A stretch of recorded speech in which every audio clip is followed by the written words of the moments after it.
Maluku memiliki lahan persawahan yang sangat potensial dalam mendukung program Astacita Presiden Prabowo di bidang pertanian. Lahan sawah potensial yang dimiliki Maluku tersebar di 11 kabupaten kota. Untuk mengoptimalkan potensi yang ada tersebut, tahun ini Balai Penerapan Modernisasi Pertanian Maluku telah membuka lahan tambah tanam untuk lahan padi sawah dan gogo. Hal itu disampaikan Kepala Balai Penerapan Modernisasi Pertanian Maluku, Gunawan, kepada TVRI. Menurut Gunawan, perluasan lahan tambah tanam yang dilakukan tahun ini diharapkan bisa mewujudkan target swasembada pangan khusus beras di Maluku.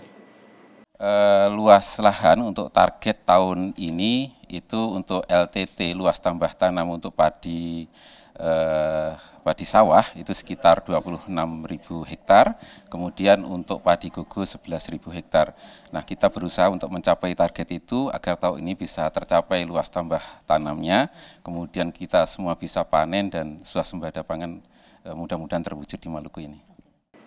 Di Maluku, menurut Gunawan, ada 4 kabupaten yang disiapkan untuk mendukung program swasembada pangan khusus beras.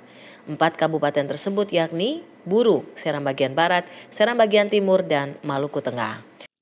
Frida Raiman, Samsudin Sanduan melaporkan.